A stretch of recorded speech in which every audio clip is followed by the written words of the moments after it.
Pretty much all the fabrics that we have in our gear are technical fabrics, by which I mean that they are specially designed to be more durable and resistant to tearing or scratching and to be waterproof.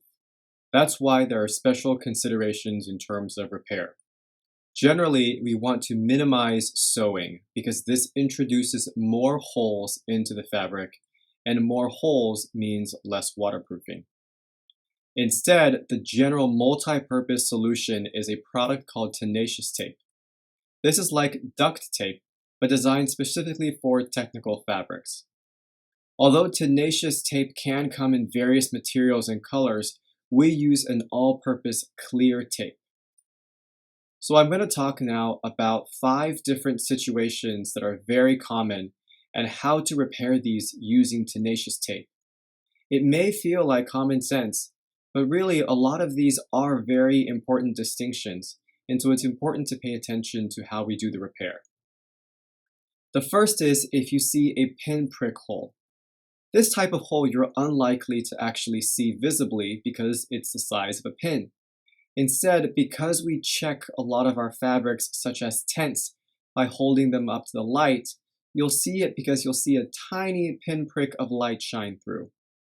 These holes, generally you don't want to fix them unless you see a large group of them in mass, in which case you'll use one large piece of tenacious tape to fix all of them together. The next type of hole is called a pen point hole. This is a little bit bigger. It's about the size of the point of a ballpoint pen.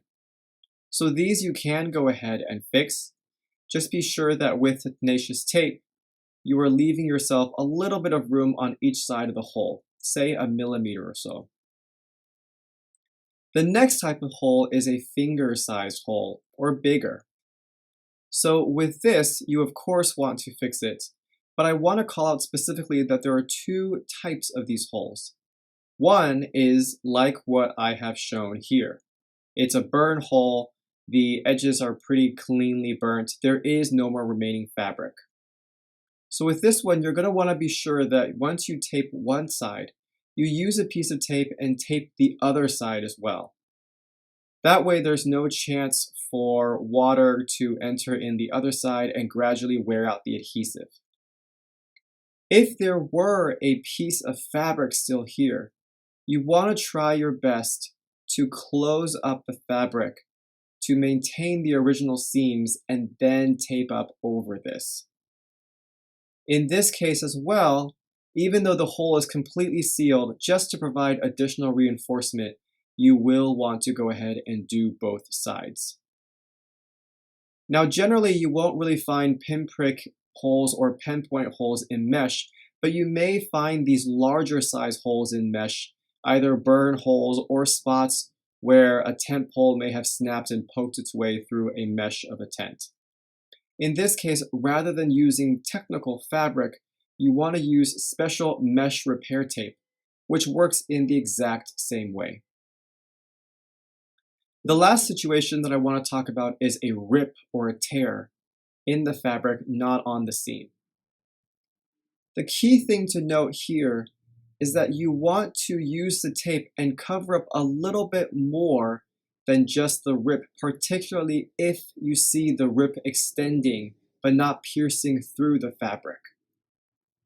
This way you provide additional reinforcement to keep the fabric from ripping even further. Now, 2 more points that I want to call out here.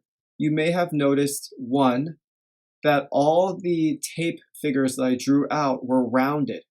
That is really important. You don't want to have edges. So rather than having a square, have a rounded rectangle, or even better, a circle. This is because any sharp edges that you have, it's a lot easier for something sliding against the fabric to catch and to lift up the tenacious tape. The second thing, and I mentioned this briefly, is you never just want to tape over the hole and nothing more. You always want to put a little bit extra on the side just to keep the tape stuck in place. If it's a pen point hole, it's roughly a millimeter or so. And if it's a larger hole, you can think about 1/8, 1/4, or 1/2 inch. And for the largest holes, even bigger. Again, this is something that practice will make perfect. So after all of this, it may seem like we never sew, but there's actually an exception. If you see a tear or a rip along a seam, an existing seam, so often you might even see the existing thread having pulled apart. This would be an example of something where tape doesn't really work because a seam is under a lot of pressure and the fabric is uneven. So then in this case, there are already holes there. We can go ahead and send these out to get repaired by a tailor. So examples could be at a tent where you see in this example, you have some mesh and you can clearly see the thread is pulling away a little bit. You can also see this in the crotch of pants if there's a lot of pressure and the crotch is split open, or same thing in the finger webbing parts of gloves. Another example where we do want to sew is for any major holes where poles or something else could go through. So this is a tent pole sleeve. And you can see, we have this major black area. This is a patch. Right in the center, there was a hole. Now, again, this depends on how big the hole is, but let's remember that the point of a tent pole sleeve is that this is where the poles go into. So you open up one end like I'm doing right now, and then once you have your pole set, you really push that through. And for demonstration purposes, I'm doing this pretty slowly, but usually people push these through with a lot of force.